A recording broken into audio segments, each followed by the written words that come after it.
Assalamualaikum warahmatullahi wabarakatuh. Halo semuanya, selamat siang sahabat Bawaslu dimanapun Anda berada. Kembali lagi di podcast Bawor, podcast pengawasan terbaik se-Indonesia Raya, podcast yang ngobrolin soal isu-isu demokrasi dan juga isu-isu tentang pemilu.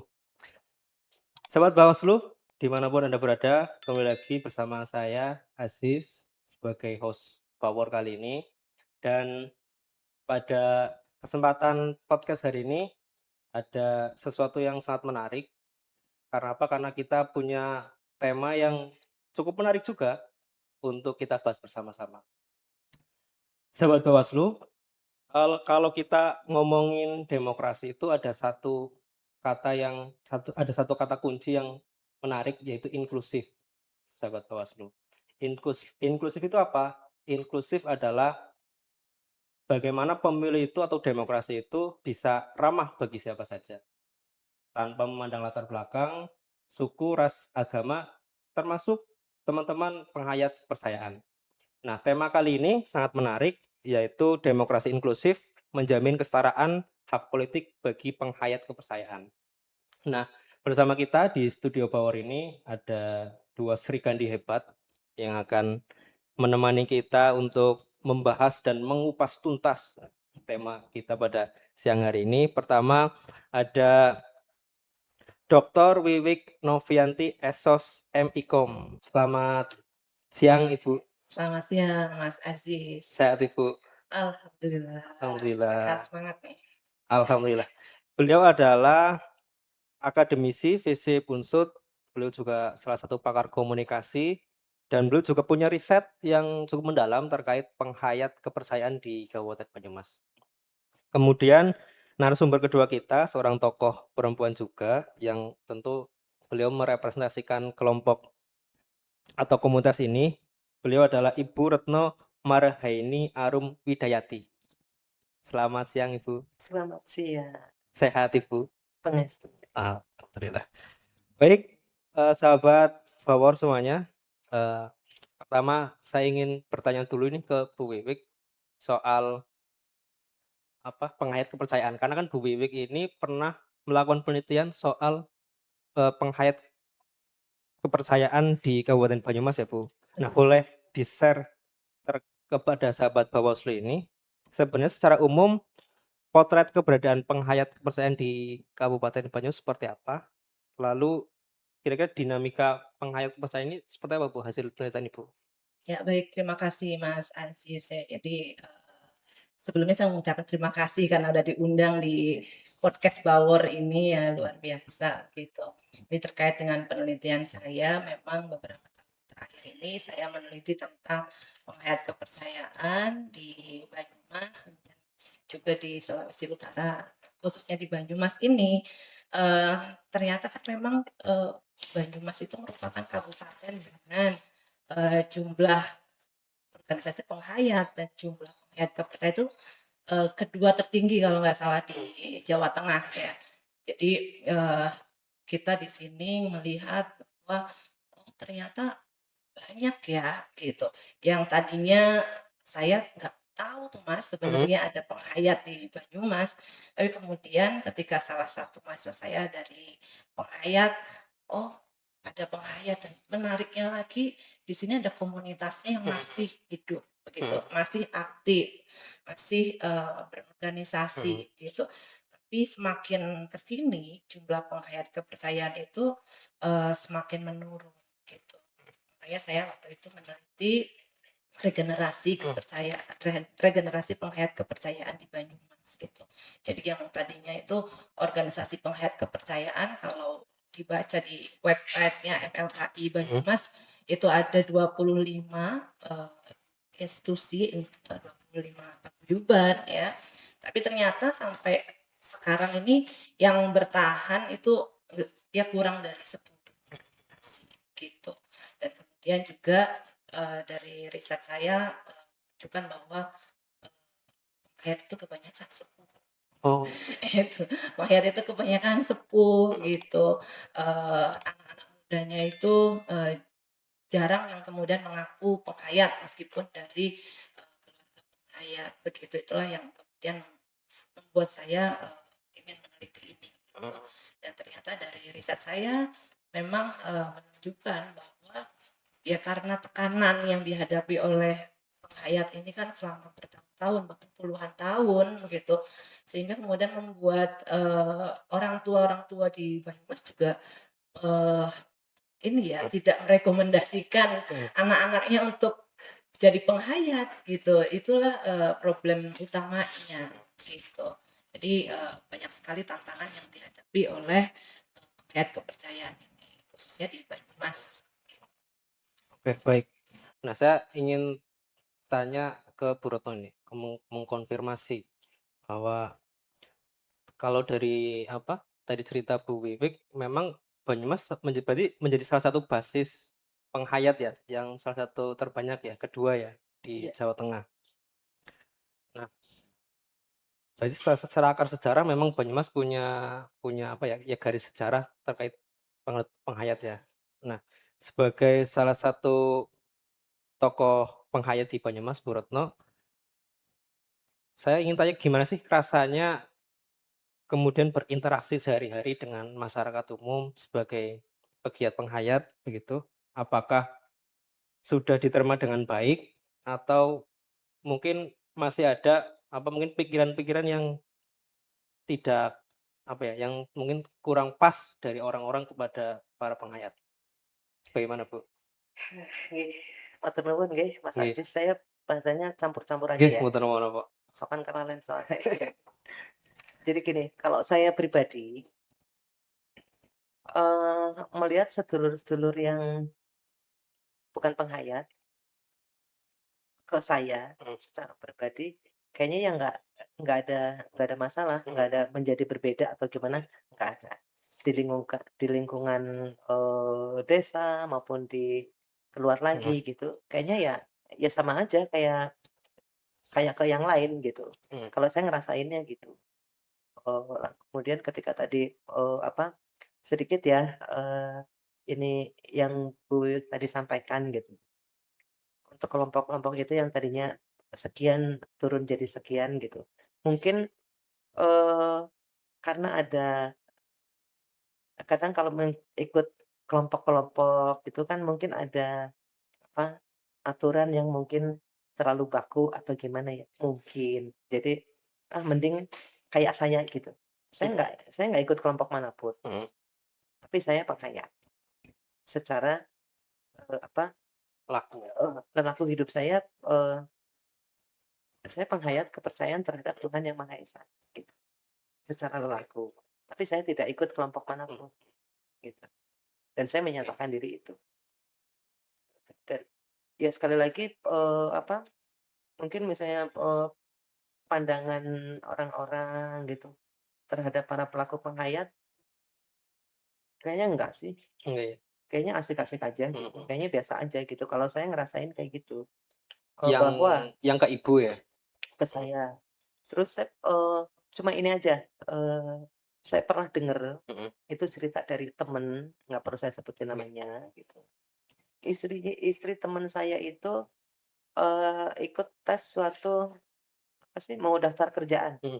Nah, sebenarnya kalau hasil tesnya bagus, nilainya Mhm. bagus. Tapi karena di situ, apa, secara identitas, di Mhm. situ tertera bahwa penghayat kepercayaan, lalu kemudian tidak Iya, diterima di tempat kerja. tempat kerja yang dituju. Itu salah satu yang, Mhm. eee, kadang kami berpikir, "Ini hak kami sebagai warga negara gimana sih? Mhm. Kenapa ada diskriminasi Mhm. di situ?" Gitu.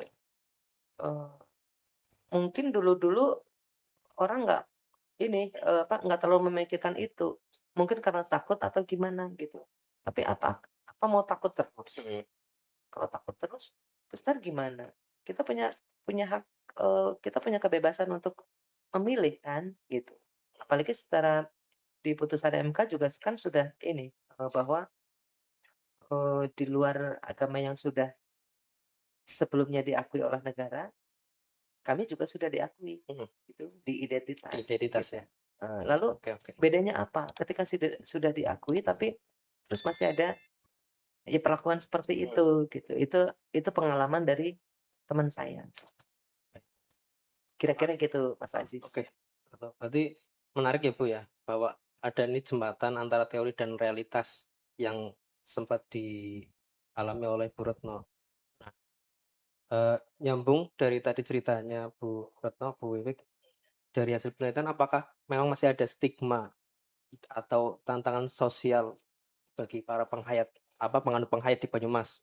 Nah, kalau dari hasil riset, ada nggak sih bentuk atau apa namanya, secara komunikasi sosialnya bagaimana, Bu? Ya, baik. Jadi kan, menambahkan konteks ya, jadi kan teman-teman penghayat itu sebelum tahun 17 ya? 2017 ya, itu kan memang, tidak diperbolehkan untuk menuliskan Mhm, kepercayaannya di dokumen administrasi pemerintahan gitu ya. Jadi di KTP itu mhm, tidak bisa, kemudian di rapot kalau misalnya daftar sekolah gitu. Jadi memang itulah yang kemudian awalnya membuat ada stigma-stigma itu gitu. Karena ketika kita melihat KTP kok mhm, tidak ada agamanya, strip gitu kan. Ini berarti kamu nggak beragama gitu. Nah, itulah akar dari label-label yang kemudian muncul gitu. Jadi akibat selama berpuluh tahun itu tidak bisa menunjukkan identitasnya gitu, kita akhirnya mendapatkan label sesat, mhm, menyimpang, tidak mhm, beragama, kemudian kayak klinik gitu mhm, kan, tertinggal gitu. Ini zaman modern kok masih kayak gitu gitu. Jadi itu label-label itu yang membuat kemudian teman-teman penghayat itu akhirnya merasa, aduh kok saya mendapatkan perlakuan yang kurang menyenangkan ya gitu. Dan itu juga apa namanya, di sektor formal juga gitu. Jadi ya seperti yang disampaikan oleh Retno gitu. Ketika misalnya mau mendaftar pekerjaan, ada KTP penghayat gitu. Wah ini kayaknya bukan agama ini mhm, gitu kan. Atau kan dulu gitu kan. Ini strip wah ateis nih, mhm, nggak punya agama gitu. Akhirnya itu sebenarnya punya kemampuan, akhirnya nggak diterima hanya karena itu. Jadi itulah yang kemudian membuat teman-teman penghayat ini ya merasa terdiskriminasi begitu, tidak mendapatkan tempat gitu di masyarakat. Padahal kan namanya masyarakat Indonesia itu kan beragam gitu dan kepercayaan ini adalah orang-orang yang mencoba untuk mempertahankan budaya, mempertahankan kepercayaan leluhur mhm. mereka gitu. Baik, berarti memang intinya stigmanya masih ada ya, Bu, ya? Masih, Masih kalau dari beberapa partisipan penelitian saya itu mereka mengatakan ya masih masih gitu, bahkan ya karena stigma itu banyak yang kemudian nggak mau, sekarang kita jadwal ini ya, zamannya medsos gitu. Banyak yang nggak mau nunjukin di medsos, gitu. Jadi, ya mereka ya diam-diam aja gitu, karena merasa, "Aduh, ya kami sangat-sangat minoritas." Gitu. oke, da dari apa yang sudah tadi dijelaskan, stigma itu meskipun mungkin entah tipis-tipis maupun laten masih ada ya, dan kalau menurut Ibu, ini berdampak pada apa, partisipasi mereka di ruang publik apa enggak? Jelas, Sangat ya? iya jelas, itu sangat berdampak gitu. Eee, Sangat sedikit yang kemudian teman-teman saya tuh yang, eee, bisa sekolah tinggi ya, bisa sekolah tinggi, punya keberanian untuk tampil di depan publik itu sangat sedikit, gitu. Kemudian, yang berani bersuara baik itu di dunia nyata maupun Mhm, maupun di medsos itu juga sangat sedikit, gitu. Karena mereka belum apa-apa sudah takut akan dapat bullying, takut, nantinya ditanya-tanya gitu. iya, Wah kalau tanya-tanya gitu kan di medsos, kan enaknya kalau nanya itu jawabannya langsung ya ketemu langsung gitu. Kalau di medsos saya nanya, saya kasih jawaban belum eee, tuntas kayak gitu malah akhirnya dapat, label-label yang lebih jauh lagi gitu, yang lebih negatif lagi, sehingga akhirnya membuat mereka itu enggan untuk masuk ke medsos ya kalau sebagai penghayat. Mungkin kalau, sebagai pribadi yang lain gitu, itu oke muncul di medsos, Mhm, tapi ketika berkaitan dengan keyakinannya, kepercayaannya, mereka menutup rapat betul. gitu. Oke, baik. Berarti memang kalau, seperti itu agak ini juga ya, apa bahasanya ya, berarti masyarakat kita masih perlu diedukasi soal bahwa ada kepercayaan-kepercayaan seperti itu ya, yang memang sudah diakui oleh negara, begitu. Betul. Saya ingin ke Bu Retno. Tadi Bu Retno juga sudah menyampaikan bahwa tahun 2017 ya, 17 itu putusan MK mengakui bahwa, penganut kepercayaan itu boleh mencantumkannya di KTP ya, di identitas kependudukan. Nah, menurut Bu Retno sejauh mana hal itu berdampak pada kehidupan sehari-hari baik Bu Retno maupun teman-teman Bu Retno di kalangan penghayat gitu, Oh, bagaimana Bu? iya, kalau ke saya pribadi sih, ya sama ya, saya kayak yang tadi, nggak ada Nggak masalah. ada masalah ya? Mungkin yang ke yang lain itu, gitu. Jadi salah satu contohnya ada nih, eee, kan banyak juga yang secara identitas belum berganti, Masih agama sebelumnya masih ya? agama sebelumnya. Terus, ketika, mungkin di sekolahnya Mhm, gitu, dengan agama yang sebelumnya gitu, karena belum ganti gitu, itu menjadi, dia dapat perlakuan yang berbeda. Salah satu contohnya itu ada teman saya, dengan identitas yang masih sama di agama sebelumnya, itu masuk sekolah SMP negeri di Purwokerto ya, Kabupaten Banyumas, ini sekolah tingkat pertama negeri. Itu, karena masih identitas yang sebelumnya, terus dia tidak mau menggunakan seragam dengan agama tertentu, itu mendapat, dibully ya sama mhm, teman-teman. Dan guru-gurunya sendiri, staf pengajarnya sendiri, seolah-olah, apa, bukan membenarkan juga bullying itu mhm. ya, mungkin juga nggak tahu bahwa si anak ini dibully sama teman-temannya, karena nggak mau pakai seragam yang ditentukan oleh sekolah itu.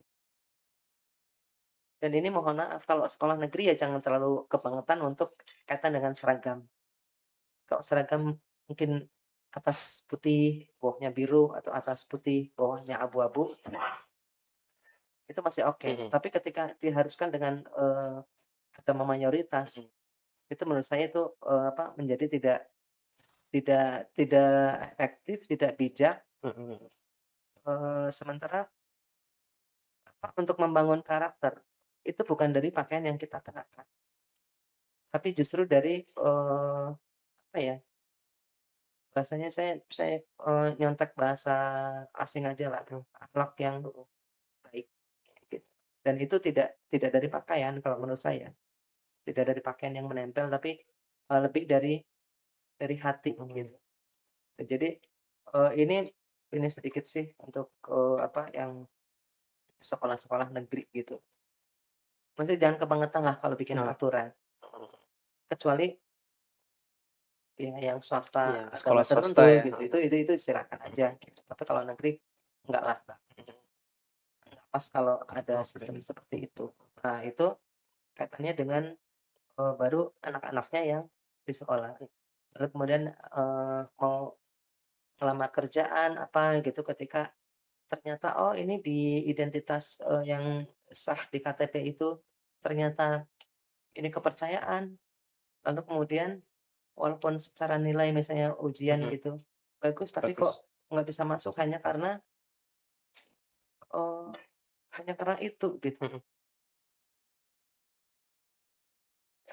Mungkin mungkin ada alasan lain, di perusahaan itu untuk tidak menerima dia, mhm, tapi ketika ininya sebetulnya dari hasil nilai iya, ujian ternyata tinggi, terus nggak bisa ini, mhm, Terus alasannya apa? Kalau bukan dari identitas itu, gitu. Kami memang eee, menilainya itu, gitu. Dan itu beberapa kali, gitu. Jadi, ya monggo, kayak Bawaslu, itu mau gimana? Oke. Ini bukan bukan kaitan dengan, hak memilih dan dipilih ya, ini yang saya ceritakan. Tapi paling tidak nanti mungkin kan ada, ada link apa-apa gitu untuk bisa menyampaikan itu juga, gitu. Karena Oke kayak oke. kami-kami ini, lalu kemudian jadi males gitu. Mmm, mhm mhm. Lalu kayak kiai akan malah beli gitu, Oh, kan jadi ini, jadi kurang semangat. oke. Tapi untuk tetap menjadi apa,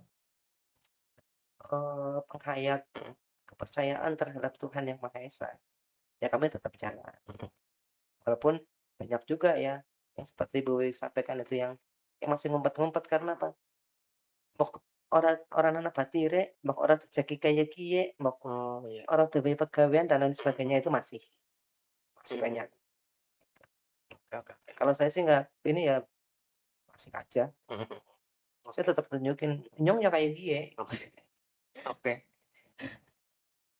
gitu Mas Asis, Oke. masih kurang nggak? Cukup Bu Retno. Jadi memang kalau dari tadi apa yang disampaikan Bu Retno, justru kita menemukan sebuah fakta yang agak ini ya, apa, bahwa ada sekolah negeri mewajibkan muridnya atau siswanya untuk, memakai dinas tertentu meskipun si anak, ini ya, apa namanya, dalam tanda kutip sebetulnya, eee, bukan bahasanya penghayat lah, tapi dipaksa untuk Gini begitu. gini, eee, bukan ada tapi banyak. Cuma masih banyak ya, Bu, ya? Kayaknya kalau misalnya persentase di Kabupaten Banyumas misalnya 100%, Mhm ini sekolah negeri yang mengharuskan itu mhm mhm. 90%. Oh, oke. Sekolah negeri ya, Mhm mhm mhm. itu. Dan pasti ada bullying ketika, "Lah nyong ngapa ora nganggo kiye lah?" Mungkin boleh sama Mhm sekolahnya mhm. boleh, mungkin. Tapi lalu kemudian si anak menjadi tidak nyaman Teman-temannya ketika ya? dibully sama Mhm mhm. teman-temannya. "Eh, kok Oke sejen? Kok ateis? Kok ora duwe agama?" Dan lain sebagainya gitu. mhm. Nggak terima, pasti nggak terima. Terus mungkin jadi kesel, jadi berantem apa, jadi gimana itu, mestinya pihak sekolah nggak Mhm segitunya lah, mhm. itu. Itu untuk sekolah negeri. Lalu kemudian, apa namanya, karena memang, secara identitas masih di agama yang lama, Mmm, gitu. oh, Nah, eee, saya juga heran dulu tahun-tahun 90-an masih biasa-biasa aja. mhm, Kenapa ke sini juga, menjadi ada aturan dari sekolah yang seperti itu. oke. Eee, Sepakat nggak, Bu Wiwik, bahwa dulu nggak segininya gitu, Yang apa nih, Bu?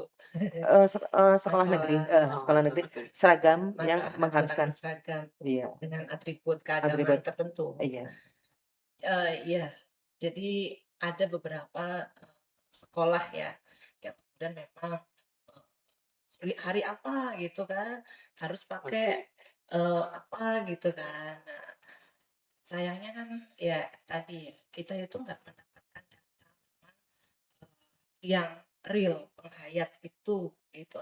Jadi, eee, ketika di KTP, ketika di KK ya, itu masih muslim, masih Islam, gitu. Kemudian, masuk ke sekolah itu, gitu. Nah, itu kemudian memang ada, sekolah-sekolah yang mewajibkan gitu, mhm kalau Islam harus bajunya seperti mhm. ini, sekolah negeri, Bu? gitu.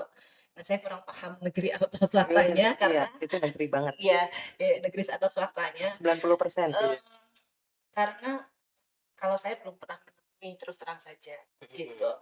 Jadi, kalau lihat berita-berita itu kan ada memang beberapa daerah ya, dan kemudian banyak yang protes Betul. juga, begitu. Karena kan ya, eee, berpakaian itu kan ngikutin aturan sekolah, tapi bukan kemudian disesuaikan dengan agama Mhm tertentu, mhm. karena ya itu sekolah umum begitu kan, Sekolah negeri. sekolah negeri begitu. Jadi, saya pernah dengar itu ada yang kemudian beberapa orang tua siswa gitu ya, Mhm, protes begitu.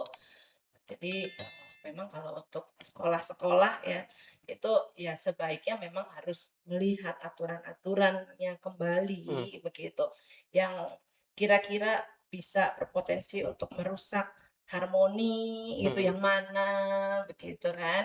Karena tadi kan, bagaimana menciptakan pendidikan yang inklusif kalau betul. dari aturannya saja sudah kemudian mengkotak-kotakan Oke, orang, oke, oke. apa, Baik. peserta didik, seperti Oke, itu. oke. Tapi saya ingin tarik ke apa, konteks pemilu ya, Bu, ya. Ibu Retno punya pengalaman atau tidak terkait, eee, apa ya, partisipasi Ibu sebagai pemilih semisal ataupun mungkin, eee, pernah menjadi penyelenggara pemilu atau apa begitu, ada apa ya, ada hal-hal yang berbeda atau tidak dalam proses apa, eee, penyelenggaraan pemilu begitu, ataupun sebagai Ibu sebagai sebagai pemilih dan juga sebagai penganut kepercayaan gitu. Mungkin Oke. ketika datang ke TPS didiskriminasikan oleh petugas KPPS-nya atau apa, baik Ibu maupun teman-teman Ibu di luar sana. Oke, Mas Aziz, gini, kalau saya pribadi sih enggak Clear ya, ya tadi ya? ya clear. Oke, kalau clear. Mungkin ya kayak misalnya menjadi pemilih, Mhm, oh TPS-nya kan nggone nyong dapet, nyong awit mhm, lahir nang kono gitu. oke, Jadi orang juga udah tahu bahwa saya warga mhm, situ. Lepas dari apapun yang, saya pakai iya, gitu, nggak pernah ada masalah mhm, gitu. Jadi oke-oke aja gitu, nggak ada masalah. Dengan saya dan keluarga saya, anak saya, suami saya gitu, nggak ada masalah. Terus teman-teman juga sepanjang yang saya tahu, ya nggak ada masalah juga. mhm, Terus kontestasi di, pemilu misalnya, itu masih yang saya dengar itu sih masih ada ya perlakuan yang berbeda. Itu di oh, luar oke, saya ya, mhm, di luar mhm, saya. Karena saya ikut ini ya mung sebagai pemilih, ora tau iya, sing terpilih gitu. mhm, Kalau sing terpilih mbok kono nasi milih suka ora sing terpilih lah, milih bae. Nah itu ada misalnya nih, misal, apa, ini lebih ke ras ya, misalnya etnik tertentu, nyalek misalnya, mhm, nyalek atau nyalon bupati gitu. Itu masih tetap ada, "Eh, aja nu kae, oke oke, anu kaya kiye, mhm, mhm, aja milih kae, mbok engko dadi kaya kiye," itu yang kaitan dengan, ras, oke, etnik, mhm, itu ada. Tapi, apresiasi juga untuk, pemerintah, ada sedulur di Tegal yang sempat waktu itu, nyalon menjadi, apa, bupati, mhm, itu dari jalur penghayat, oh ya, ya. Walaupun soal jadi apa nggak jadi itu sih, urusan apa, belakang ya? iya urusan belakang. Tapi intinya lolos seleksi itu Mhm, bisa maju gitu. oh, oke, oke, Itu oke, apresiasi ya mhm, untuk pemerintah bahwa, apa, pengakuan ya benar-benar memang sudah ada mhm, pengakuan ya contohnya di apa, identitas saja udah boleh dong, iya, udah ini, walaupun perlakuan ya tetap mhm, tetap banyak gitu. Kalau yang saya tahu mhm, itu dari cerita teman-teman kayak gitu. oke, Kalau saya sendiri nggak ada masalah. oke, oke, baik.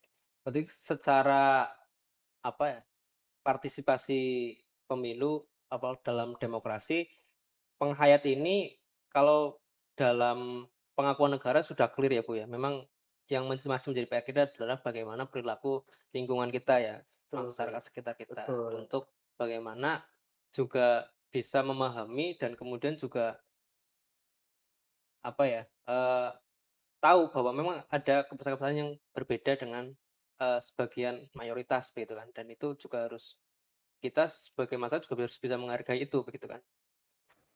Oke, baik, saya ingin ke Bu Wiwik lagi terkait apa yang tadi juga sudah diceritakan oleh Bu Retno ya. Secara aturan negara sudah clear bahwa penghayat kepercayaan sudah diakui dan tadi ada cerita juga ada yang bisa sampai kemudian mencalonkan diri sebagai, kepala daerah begitu. Berarti kan secara tertulis aturan dan pemenuhan hak-hak penghayat sudah. Yang menjadi PR adalah bagaimana, lingkungan masyarakat. Nah, menurut Bu Wiwik bagaimana untuk menyikapi hal seperti itu? Iya. Jadi, tadi ya, alhamdulillah ya udah ada Mhm. partisipasi ya dari warga penghayat gitu ya, untuk jadi calon bupati ya, gitu. Tapi kalau misalnya dari angka itu sangat-sangat sedikit Sangat sedikit. gitu, ya yang kemudian bisa muncul ke permukaan gitu, Yang berani. yang berani menampilkan saya penghayat, ini loh saya gitu. Itu, itu sangat-sangat sedikit gitu. Jadi, memang yang saat ini menjadi PR ya, selain kemudian kita memberi pemahaman kepada masyarakat luas gitu bahwa ini, penghayat sudah diakui oleh pemerintah gitu, eee, terkait kepercayaannya.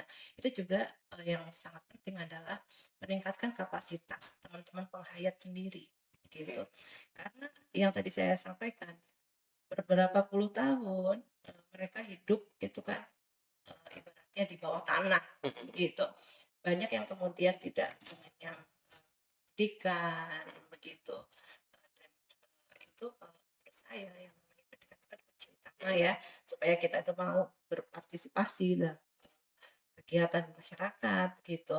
Jadi, eee, peningkatan kapasitas teman-teman saya itu yang penting gitu. Jadi, dengan kemudian, ada pendataan ya, jangan sampai kemudian penghayat ini merasa, takutan gitu kan, takut gitu kan, udah, pakai, agama yang Yang lain. lain gitu, kemudian pakai agama yang lain, kemudian dibully gitu kan, karena misalnya, kayak apa, eee, agama yang lain hanya sebagai identitas di atas kertas, tapi sebenarnya lakunya itu penghayat, nggak match sehingga dapat bulian, akhirnya nggak sekolah gitu kan.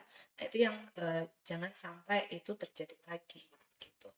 Karena, eee, memastikan bahwa setiap, rakyat mendapatkan hak ya, hak-hak sebagai warga negara itu, menjadi kewajiban kita bersama, begitu. Termasuk ketika misalnya tadi, partisipasi politik gitu ya, mencalonkan diri begitu ya, jadi anggota dewan atau jadi, pejabat di mana gitu. Jangan sampai kemudian ada ketakutan-ketakutan karena, dari bahaya, gitu. Kalau dari Bu Retno sendiri, gimana Bu untuk menghindari hal-hal yang tadi diceritakan oleh Bu Retno agar biar tidak terjadi lagi Bu? Atau dikurangilah begitu kan? Hindari supaya tidak terjadi atau meminimalisir Iya. kejadian itu ya.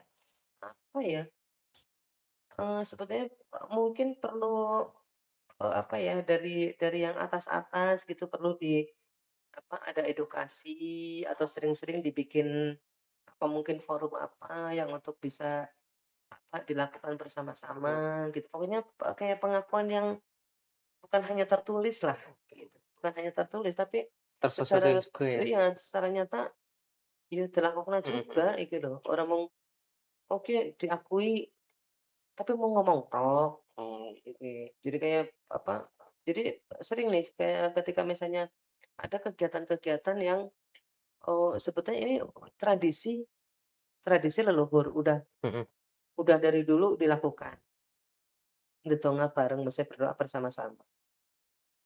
Itu ketika misalnya apa, kami berpakaian hitam-hitam atau pakai apa, entah belangkon, entah Mhm. ikat apa, itu langsung apa, nacap, "Oh kayak dukun, oh kayak bla bla bla," gitu. Terus lalu kalau dukun emang kenapa? Jangan lupa duduk tuh apa sih, dukun itu apa sih? Duduk tekun, gitu. Kita, hening, terus mungkin kita punya kemampuan apa, belajarnya di mana, kayak dokter bisa Mhm. menyembuhkan karena belajar di, apa, sekolah ya. Itu istilahnya apalah kayak kuilah. Terus kalau misalnya yang secara Jawa zaman dulu orang gitu, Mhm. ibaratnya kepaduk misalnya jatuh itu terus berdarah kemudian kita ambil godhong awar-awar apa godhong panegowang digesek-gesek tok ketemplekna juga mari, itu karena apa, itu kan sumber sumber alam iki Gusti Allah ki nyiptakna wit iki ana kanggo Mhm. gawene, aja teu sia-sia. Iya.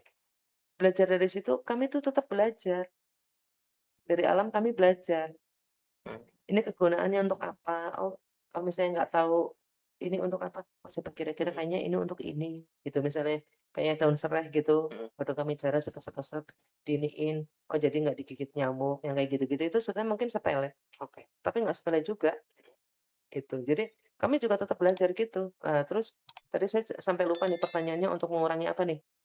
Untuk hal-hal yang Meminimalisir ya hal-hal yang itu. Nah, iya. diskriminasi itu. Jadi, butuh ini dari yang atas-atas Mhm. juga, ya dari pemerintahnya juga, dari akademisinya juga untuk apa, ayolah bareng-bareng kayak Bawaslu juga kan, eee, butuh kami-kami ini juga kan Oke. untuk, apa, untuk biar jalan selaras, Iya.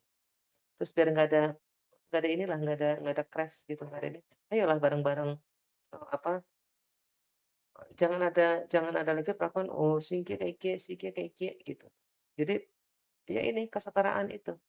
Kita punya hak yang sama kok. Mhm. Jadi jangan cuma kewajibannya aja yang kita harus penuhi, tapi haknya juga kita kan harus Haknya juga harus dipenuhi juga ya. iya, ya biar imbang lah, Mhm. gitu. Jadi, Oke oke. ya ini juga, saya secara pribadi sering, apa ya, kesel, enek, terus kayak kayak muntah-muntah bahwa "Kepian ngatung kayak iki, zaman kemen juga ora sekolah, Mhm. zaman kemen urung ana sekolahan, kenapa bisa nentokna pon wage kliwon garis pae, kenapa bisa menentukan deleng apa, sifat dasare angger Senin Pon sifat dasare apa misalnya. Ora ana sekolahane kan, Mhm. tapi DNTY. Bisa ya. Artinya apa? Loh betapa hebatnya loh. Mhm. Dan mereka apa, tidak beragama, Mhm. tapi apa, mempercayai, meyakini bahwa pencipta itu ada. Tuhan, Oke. Allah, apapun Sebutannya ya. sebutannya, ada Mhm. gitu. Jadi, Oke oke. loh kenapa ke sini jadi Ah, dikatakan ya heeh. jenenge ya, Ya ketika muncul malah iya kenapa di tadi kayak di dimusuhi, kayak heeh, dihindari, kayak dijauhin gitu loh. Jadi, ya diperlakukan monggo berbeda ini begitu. apa, mangga ini, untuk Mhm. para petinggi-petingginya termasuk jenengan-jenengan itu semuanya, apa, punya tanggung jawab untuk ayolah bareng-bareng kita berayan. Kalau berayan kan jadinya enak, Mhm. kalau ngapa-ngapa jadinya kepenak gitu. Mungkin gitu, nggak tahu nih jawabannya bener apa enggak, pokoknya kayak gitu deh. Oke, terima kasih Bu Retno. Jadi memang, eee, ya menjadi apa namanya, keresahan ya Bu Retno, bahwa mengenai kepercayaan memang udah ke negara, tapi seolah-olah kayak negara hanya ngomong tok gitu, tidak Mhm, ada perlakuan yang memang secara nyata ya. Tapi memang, eee, perlu juga mungkin pemerintah melakukan sosialisasi bahwa ada loh yang namanya penghayat kepercayaan. Karena sebelumnya kan itu hanya sebatas apa ya, istilah saja. Dianggap orangnya nggak ada, bahwa ini orangnya ada loh penghayat kepercayaan, maka, kita harus sama-sama melindungi hak-haknya dan juga sama-sama memenuhi kewajibannya. Kurang lebih seperti itu ya, Bu, ya? perlakuan Oke. mah disamain gitu. Mhm mhm. Oke, baik, ini terakhir izin Bu Wiwik dan Bu Retno, kita masuk ke sesi terakhir untuk mewujudkan apa tadi kita ngomong di depan itu demokrasi Demokrasi yang inklusif. inklusif ya. Nah, mungkin ada harapan dari Bu Wiwik untuk Bawaslu atau untuk pemerintah biar pelaksanaan demokrasi kita nggak diskriminatif dan lebih inklusif lagi. Bu Yuk dulu monggo. Iya, jadi untuk mewujudkan demokrasi inklusif ya itu ya PR kita bersama gitu ya. Karena, kita bilang bahwa Indonesia itu negara yang toleran, tapi ternyata tingkat intoleransinya juga Juga semakin tinggi ya. tinggi gitu kan. Jadi, eee, bagaimana kemudian menciptakan inklusivitas di tengah-tengah kita itu, saya memang, ya kita harus bergerak bersama gitu, bergerak bersama di sektor masing-masing. Tapi, harapan saya sih, eee, negara atau misalnya pemerintah, misalnya di sini berarti pemerintah daerah gitu di Banyumas ya, itu bisa memfasilitasi semua elemen, masyarakat gitu yang ada di Banyumas khususnya gitu. Jangan sampai kemudian ada warga yang, merasa di nomor 2, nomor 3 kan begitu. Itu harapan saya karena, Banyumas ini kan, sekarang sudah semakin heterogen Oh, iya. ya, gitu, sudah semakin heterogen, orang-orangnya, pendatangnya banyak ya, warga lokal juga dengan berbagai keyakinan, itu juga banyak gitu. Jadi, harapan saya pemerintah bisa fasilitasi gitu sih. Oke. Baik dari Bu Retno, harapan untuk demokrasi maupun Bawaslu ke depan. Iya, saya nyontek aja sama Bu Wiwit deh. Ya pokoknya itu intinya, apa, harapannya adalah dalam hal ini pemerintah, terus, Bawaslu sebagai pelaksana Mhm, ininya juga ya untuk, pil-pil entah iya, pemilu kada entah apa gitu untuk ini, ya itu lebih apa, mungkin ada sosialisasi lagi, terus, apa, ya perlakuan yang mhm, disamain deh yang setara ya? gitu, yang setara. Pokoknya jangan ada diskriminasi apa, diskriminasi lagi lah gitu. Karena udah capek aja Mhm, gitu mhm. diperlakukan yang Oke. menjadi berbeda gitu. Mhm, Jadi mhm. ini, apa, ya ayolah bareng-bareng dan karena mungkin kami-kami yang di bawah hanya nunggu kapan ki arep apa, tepadakna karo Mhm, mhm. sing liyane sing notabene anu mbene teka deneng malah dadi apa, arep ibaratnya daya kok arep Mhm, mhm. arep ngurak sing ndek omah gitu. Oh, Jadi, eee, tamu ya bersikaplah sebagai tamu, mhm, jangan malah akan mengusir tuan rumah gitu di negara mhm, mhm. ini gitu. Terus ini saya mau iklan dikit, salah satu yang kami lakukan di ini, saya ada punya yayasan, Yayasan Dalang Nawan namanya Mhm, itu, mhm. yayasan dengan nama bapak saya itu. Oke. Jadi salah satu kegiatan yang kami lakukan, selain basisnya memang, apa, untuk nguri-nguri, melestarikan dan mengembangkan kesenian tradisional wayang kulit, Mhm, karena basic-nya itu dan gendingan dan lain sebagainya itu, ini juga apa, eee, minta di inilah, apa, bukan difasilitasi ya, dilibatkan ya? pokoknya, ya entah terserahlah mau dilibatkan, mau diakui, mau apa gitu ketika ada ini, bukan hanya di tempat saya, tapi di tempat lain itu banyak, kegiatan-kegiatan itu yang, kalau yang saya lihat selama ini kasih ajak kue maning, Mmm, padahal misalnya pajangan dari dereng dalange kue, angger dalange kue berarti penajagane sindene ya kue maning, oh, lah sing liyane kepriwe? Kayaknya nggak ada ruang mhm, untuk mengapresiasikan itu, untuk nggolek duit sekang kono, oke. gitu. Karena Mhm, ya itulah, ya kira-kira itu, apa, ini titip juga, sedulur-sedulur yang, para pelaku dan pekerja seni, mhm. kesenian tradisional, itu untuk ikut dilibatkan, dikateknalah, Oke, diwongna oke, oke. gitu. Karena, Baik, baik. eee, itu kan butuh butuh skill yang berbeda, Mhm, butuh, skill dan keberanian yang untuk ini menunjukkan, "Nyong nggak kuno-kuno amat kok." mhm, Untuk, apa, mau jadi dalang atau mau jadi penari lengger atau mau jadi, apa, pengerawit, penyanyi dan lain sebagainya itu nggak kuno kok. Karena alat-alat itu juga ada, apa, apa sih ya, ada, nilai-nilai iya, iya. tersendiri, terus Mhm, ada pengetahuan mhm, tersendiri yang bisa, kita ini kan di kehidupan nyata, mhm. diaplikasikan di Oke, kehidupan nyata gitu. betul, Jadi, betul.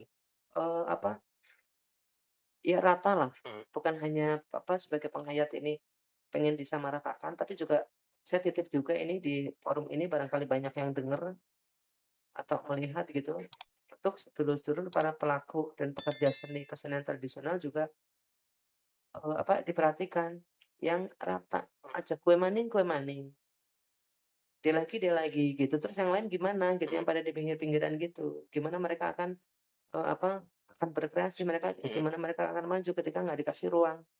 Gitu. Itu Bu Wiwik juga ini titip yang di akademisi ya, akademisi Mhm. apa, terbesar di Banyumas ya, Oke, dan pokoknya itulah, oke, saya titip itu aja, oke, itu dengan apa, Mas Aziz, oke. Bu Siap, Bu terima kasih gitu, iya. Bu Retno dan Bu Wiwik. Saya kira tadi poinnya adalah bagaimana pemerintah dan juga masyarakat bisa sama-sama ikut terlibat dalam, eee, ya proses, demokrasi yang inklusif lah, begitu ya. Eee, Baik, sahabat Bawaslu, bahwa kita sudah sampai di penghujung acara dan satu kesimpulan dari obrolan kita kali ini bahwa demokrasi inklusif itu bukan pilihan, tapi kewajiban. Jadi tugas kita bersama untuk Bawaslu, pemerintah, dan masyarakat untuk memastikan bahwa hak pilih seluruh masyarakat bisa dijamin dan tanpa diskriminasi. Oke, sekali lagi kami sampaikan terima kasih kepada Bu Wiwik dan Bu Retno yang sudah mau berkenan hadir di podcast terbaik kita ini, di podcast Bawor. Dan Terus. oke, terima kasih. Dan terima kasih juga kepada para sahabat Bawaslu yang sudah menonton dan setia dengan program Bawor, dan selamat beraktivitas kembali. Sampai jumpa di acara podcast Bawor selanjutnya. Bersama rakyat awasi pemilu, bersama Bawaslu tegakkan keadilan pemilu. Terima kasih. Assalamualaikum warahmatullahi wabarakatuh. Hai.